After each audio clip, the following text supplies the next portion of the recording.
Hello students, pre stress concrete के इस नए लेक्चर में सभी का स्वागत है। पिछली क्लास में हम लोगों ने प्री स्ट्रेस के बेसिक कॉन्सेप्ट पढ़ लिए थे। ठीक है, आज इस लेक्चर में हम लोग पढ़ेंगे एनालिसिस ऑफ प्री स्ट्रेस। ठीक, प्री स्ट्रेस कंक्रीट में प्री स्ट्रेसिंग होता है। आपको पता है प्री स्ट्रेसिंग में क्या करते हैं, है ना। प्री स्ट्रेसिंग में क्या करते हैं, स्ट्रेस जो है स्टील में स्ट्रेस हम पहले से प्रोवाइड कर देते हैं with the help of tendons, cables, wires, और उसके प्रोसेस भी हम लोगों ने देख लिए थे, प्री टेंशनिंग और पोस्ट टेंशनिंग। कि पहले टेंशन प्रोवाइड कर लेंगे कंक्रीट में, है ना, आपका वो स्टील में, फिर आपकी कंक्रीटिंग होगी। दूसरा प्रोसेस था पोस्ट टेंशनिंग। पोस्ट टेंशनिंग में क्या कर रहे थे कि पहले आपकी कंक्रीटिंग हो चुकी होती है, बाद में हम टेंशन प्रोवाइड करते थे टेंडर्स में। ठीक है, आज हम लोग पढ़ेंगे एनालिसिस ऑफ प्री स्ट्रेस के। प्री स्ट्रेस में जो आप करते हो प्री टेंशनिंग, पोस्ट टेंशनिंग या स्ट्रेस प्रोवाइड करते हो स्टील में, तो वो कैसे आपको कैसे किया जाता है उसको, है ना, कैसा स्ट्रेन डायग्राम बनता है, कैसा बेंडिंग मोमेंट डायग्राम बनता है, आज उसकी चर्चा हम लोग करेंगे। ठीक है, तो वन बाय वन सारी बात करेंगे। प्री स्ट्रेस की एनालिसिस के लिए सब आप लोगों को पता है, किसी भी चीज़ की एनालिसिस की जाती तो सबसे पहले किसको पढ़ा जाता है, एजम्पशंस को। पढ़ लेते हैं एजम्पशंस।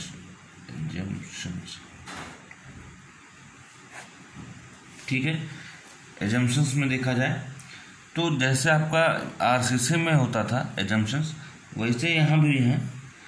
आरसीसी में क्या होता था, आरसीसी में क्या होता था कि आपको जो आरसीसी है, सीमेंट कंक्रीट, तो रहता ही रहता था, है ना, और आपका स्टील लग जाता, तो वो पूरा स्ट्रक्चर देखा जाए तो होमोजीनियस नहीं होता था, है ना, वो हेट्रोजीनियस होता था, दो मटेरियल्स मिलकर बना होता था।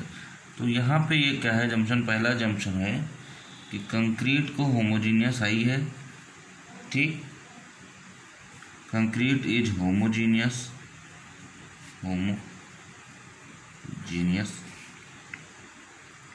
And elastic material. भाई देखो WSM याद करो, अब उसमें भी क्या था, कंक्रीट को इलास्टिक मटेरियल माना गया था, क्योंकि पूर्णतः इलास्टिक मटेरियल नहीं है, ये आपको पता है। बाद में प्लास्टिक नेचर शो करने लगता है कंक्रीट हमारा। ठीक, फिर कंक्रीट के लिए क्या बोला गया कि आपका जो स्ट्रेस वेरिएशन है स्टील का, है ना, stress variation in steel, stress variation in steel due to external load, due to external load is negligible,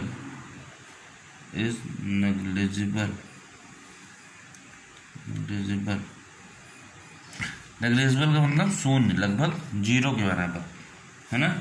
कहा जा रहा है, ध्यान से देखिए, स्ट्रेस वेरिएशन जो है in steel due to external load is negligible. मतलब अगर आपका, समझते चलिए साथ साथ में, अगर मान लीजिए आपकी ये कोई बीम है, ठीक, टेंडन आपका यहाँ लग गया, स्टील वाला ही है, ठीक।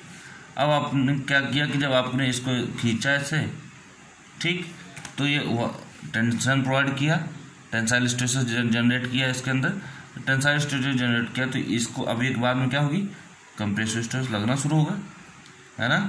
जब आप काट दोगे यहाँ से तो कंप्रेशन शुरू हो जाएगा, सीसी शुरू हो जाएगा। ठीक है, अब होगा क्या, कहा जा रहा है stress variation in steel due to external load. जब आप उसके बाद क्या होगा, जब ये इधर से कंप्रेस करेगा तो आपको पता है इसका कुछ डायग्राम ऐसे बनेगा। ठीक, फिर कहा जा रहा है ड्यू टू एक्सटर्नल लोड, उसके बाद ऊपर से जब आप लोड लगाएंगे तो stress variation in steel is negligible, मतलब कहीं भी वेरिएशन नहीं हो रहा।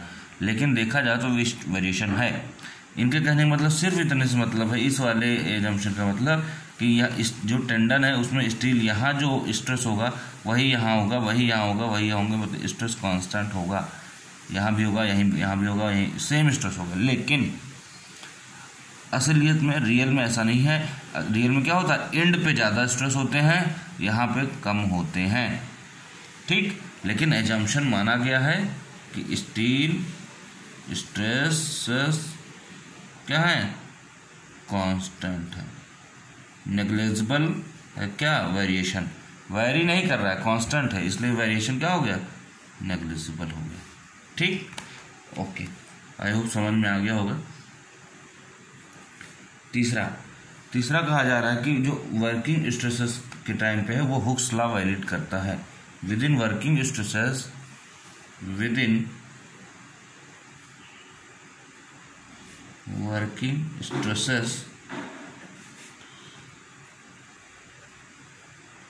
Hooks law is valid. Hooke's law is valid का मतलब stress is proportional to strain, कब, वर्किंग स्ट्रेस मेथड के अंदर रहेगा तो, मतलब वर्किंग स्ट्रेसेस में होगा तो। ठीक है, ये आप सब हुक्स लॉ जानते हो। और चौथा एकदम वही आपका जो हमेशा एजम्पशन यूज हुआ है, वही assumption, plane section before bending,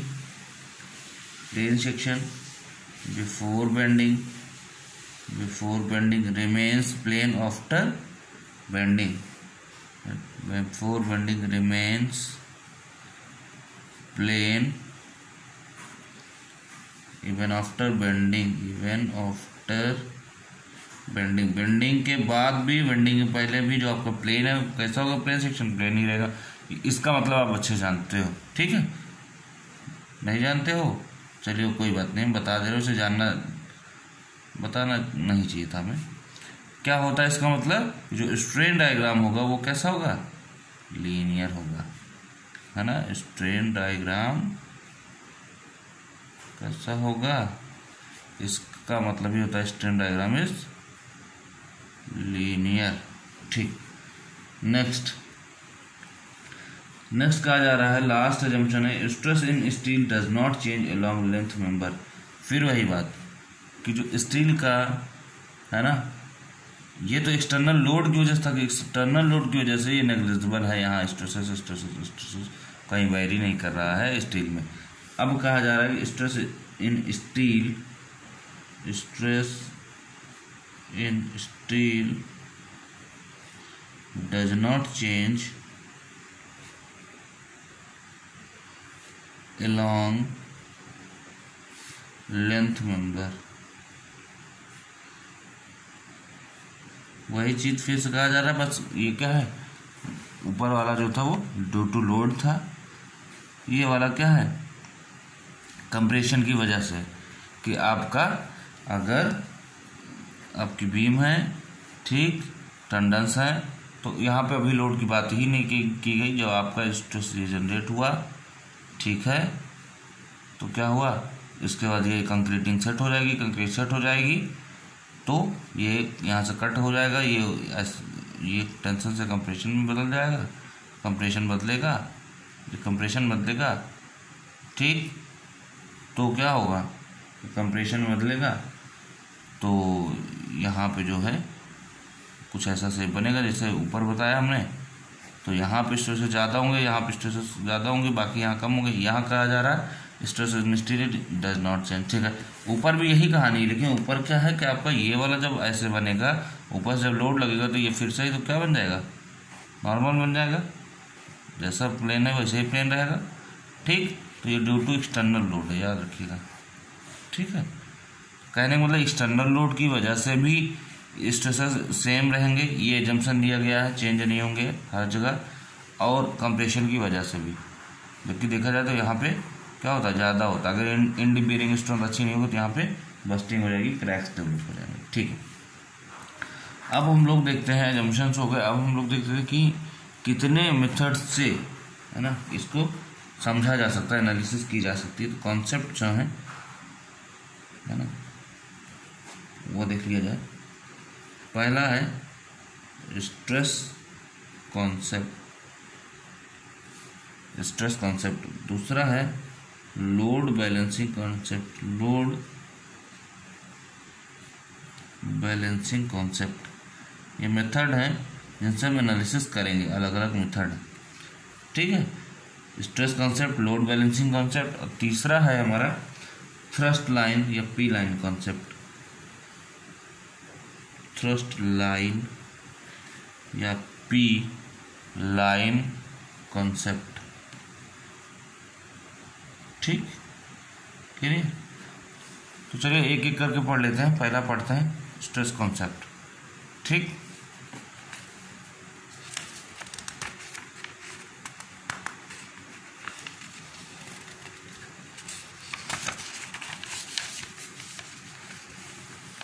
पहला क्या है? Stress concept.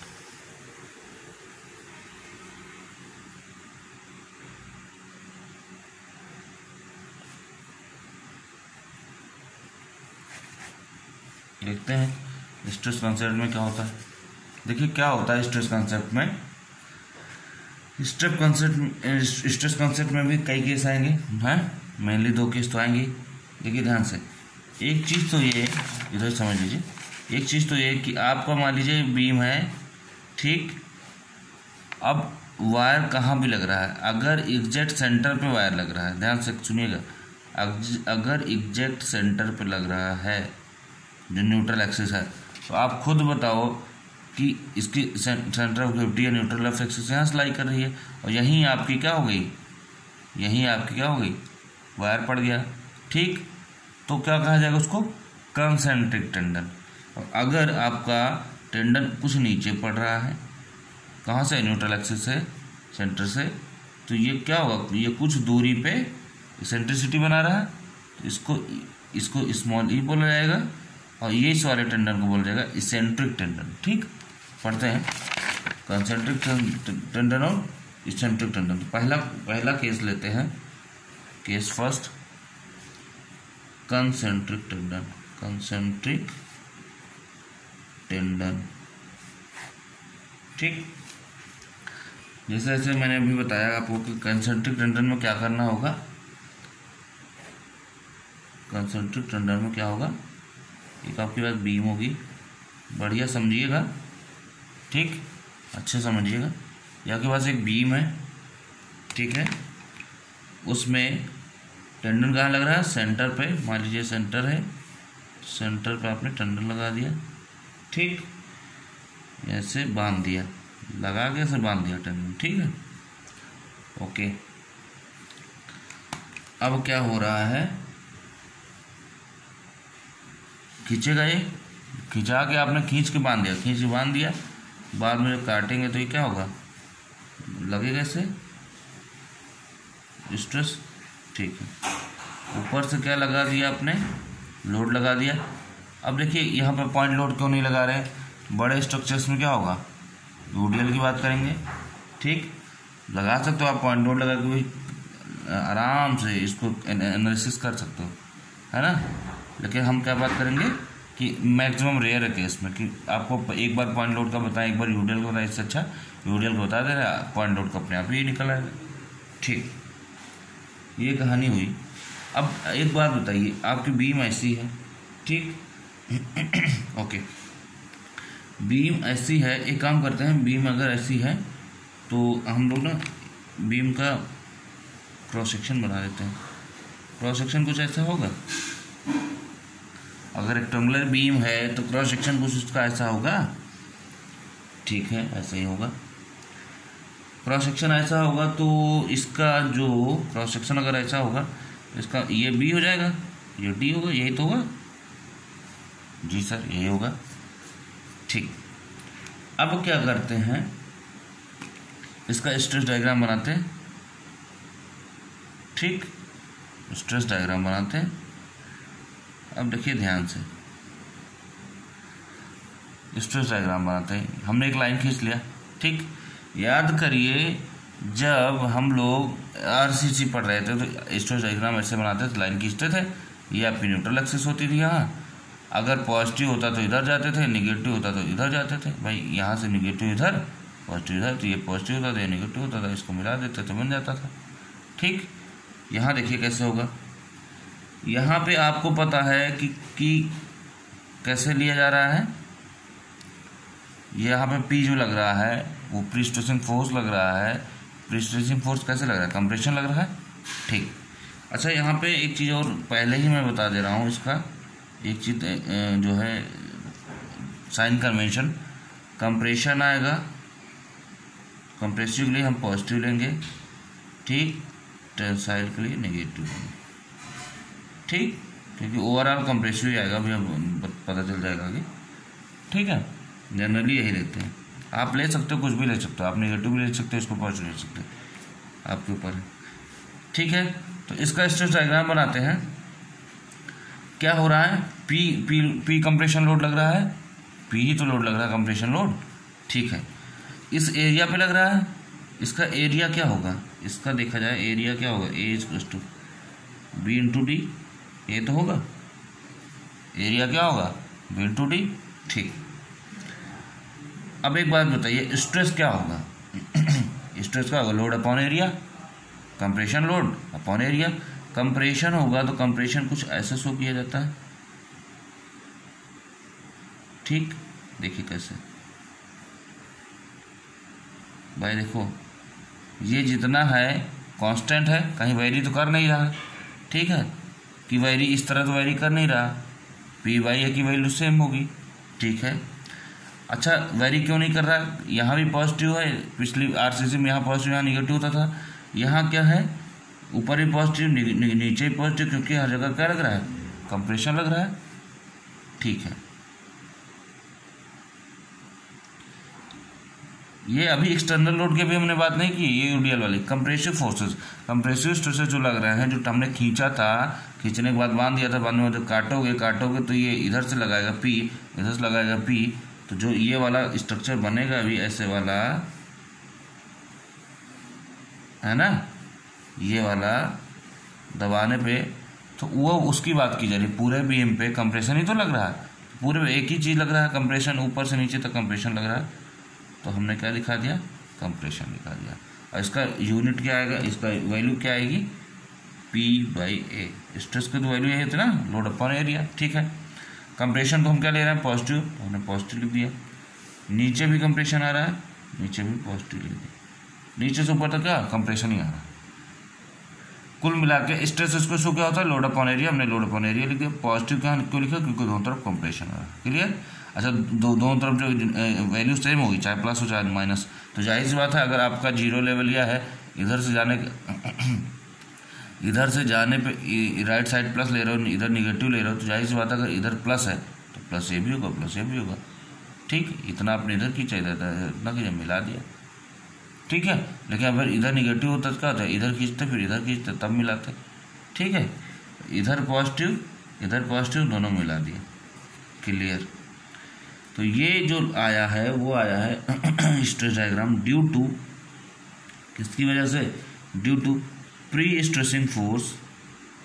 ये जो पी कैपिटल पी लग रहा है वो क्या है, प्री स्ट्रेसिंग फोर्स ही तो है, due to pre stressing force capital P, उसकी वजह से इतना आ गया, ठीक।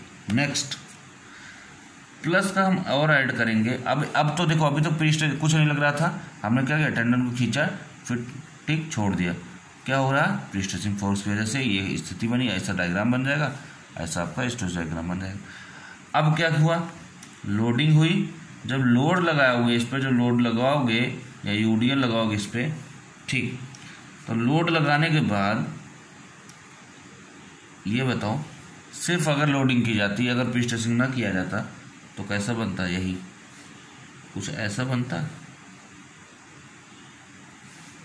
अभी मैं दोनों को मिक्स नहीं कर रहा हूँ, अभी मैं ये कर रहा हूँ कि सिर्फ प्री स्ट्रेसिंग फोर्स की वजह से कुछ ऐसा बनेगा ऊपर की तरफ, और सिर्फ लोडिंग की वजह से क्या बनेगा, ऐसा बनेगा,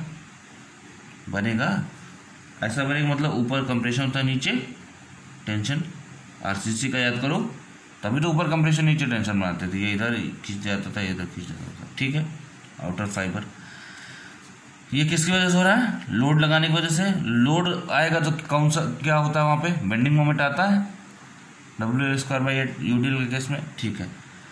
एक बात बताइए, आपको बेंडिंग मोमेंट इक्वेशन याद होगी, M/I = σ/y, सिग्मा वहाँ पे स्ट्रेस होता है, y = E/R, ये बेंडिंग इक्वेशन होती है, नहीं याद तो याद कर लीजिए, ठीक।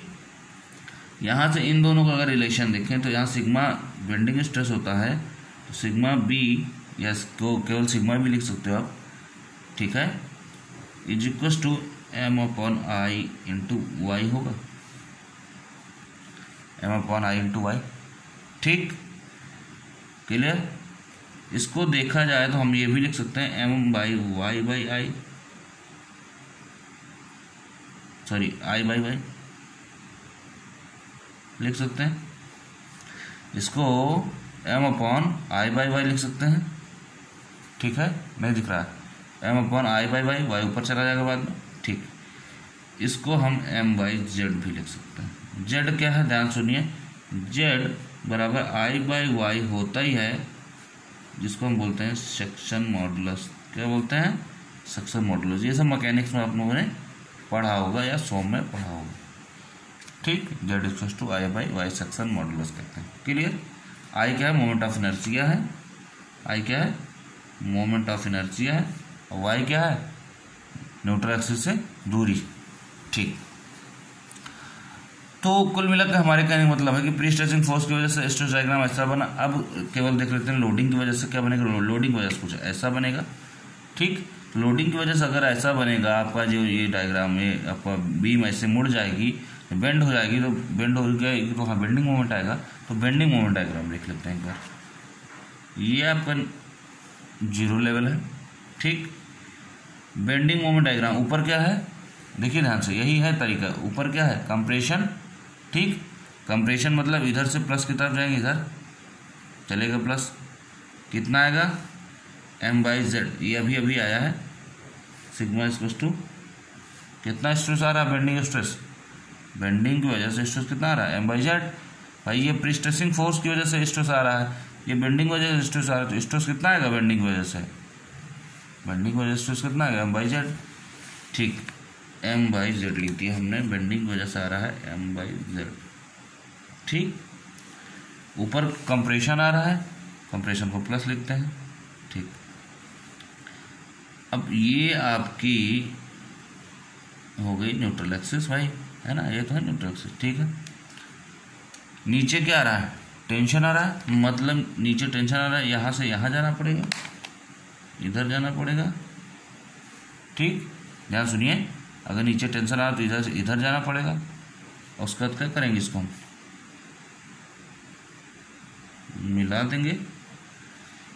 ठीक, नीचे भी एम बाई जेड ही आएगा, बस अर्थ क्या हो जाएगा, नीचे टेंसाइल है, टेंसाइल है तो अभी हमने क्या बताया, टेंसाइल को नेगेटिव लिख देंगे, तो नेगेटिव। ऊपर प्लस का एम बाई जेड, नीचे का माइनस का एम बाई जेड। क्लियर।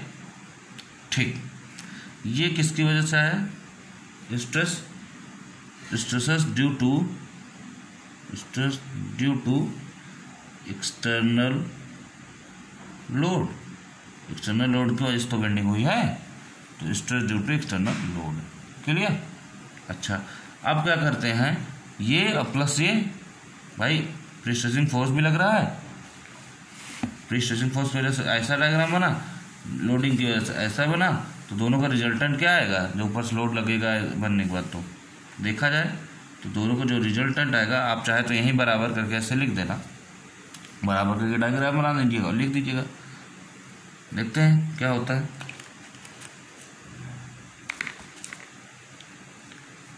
ये आपकी ये वाली लाइन हुई बीच वाली। ठीक, अब क्या करना है आपको, देखो ऊपर पी प्लस का पी बाई ए प्लस का एम बाई जेड, मतलब ऊपर कंप्रेशन है, इधर ही चलेंगे, मान लीजिए यहाँ तक आ गया P by A plus M by Z. ठीक, ये आ गया P by A plus M by Z, ये आएगा, जोड़ दिया दोनों को। ठीक, यहाँ क्या आ गया P by A minus M by Z. जब P by A minus M by Z है तो ऊपर वाले से तो कम ही होगा भाई, इससे तो कम ही होगा, तो ये मान लीजिए हल्का सा यही तक रह गया, P by A minus M by Z. ठीक, ये कम ही रह गया, इसको इससे हम मिला देते हैं, इसको मिला देते हैं, तो फाइनली क्या निकल के आएगा, फाइनली ये डायग्राम निकल के आएगा। और एक चीज़ और, अभी जब आप देखोगे कैलकुलेट करके तो फाइनली ये कंप्रेशन में वही है, ये भी प्लस में ही आएगा, मतलब P by A minus M by Z, क्योंकि एम बाई जेड कम ही रहेगा पी बाई ए से हमेशा, क्योंकि इतना ज़्यादा नहीं होगा कि जो है ये माइनस हो जाए। ठीक है, क्लियर। तो ओवरऑल ये प्लस आ रहा है, ये प्लस आ रहा है, तो ओवरऑल क्या आ गया, ओवरऑल प्लस आया, जो ओवरऑल प्लस आया तो कुल मिला कहने का मतलब ऊपर ओवरऑल कंप्रेशर आ रहा है, ओवरऑल कंप्रेशन आ रहा है मतलब कहीं टेंशन आया, कहीं भी टेंशन आया नहीं। कहीं टेंशन नहीं आएगा तो जो हमने बताया था stressing, full stretching, partial stretching, मतलब ये कौन सा स्ट्रेस है, फुल्ली स्ट्रेस्ड। फुल्ली स्ट्रेस मतलब नो टेंशन, नो टेंशन। ठीक, हम टेंशन चाहते भी नहीं, इसीलिए प्री स्ट्रेस कंक्रीट अच्छा होता है, महंगा भले होता है लेकिन अच्छा होता है। और आरसीसी कंपेरिजन में, आरसीसी में क्या टेंसाइल स्ट्रेस आते हैं, टेंशन आता है, कंप्रेशन टेंशन दोनों आता है। यहाँ पे नो टेंशन, देखिए प्रूफ भी हो गया नो टेंशन, क्योंकि यहाँ पे एक भी माइनस की वैल्यू नहीं है। ओवरऑल क्या आ रहा है, पॉजिटिव आ रहा है। ओवरऑल पॉजिटिव मतलब no tension, fully stress. No tension मतलब no cracks, no tension means no cracks, यही तो चाहिए। ठीक है, क्योंकि बीम आपकी क्या थी, ऐसे मुड़ जा रही थी पहले, अब क्या है, ऐसे करके ऊपर से लोड लगा दिया, ये नॉर्मल ही रह गई। क्लियर। तो ये आपका कौन सा मेथड है, स्ट्रेस कॉन्सेप्ट मेथड। अच्छे से देख लीजिए फिर से एक बार।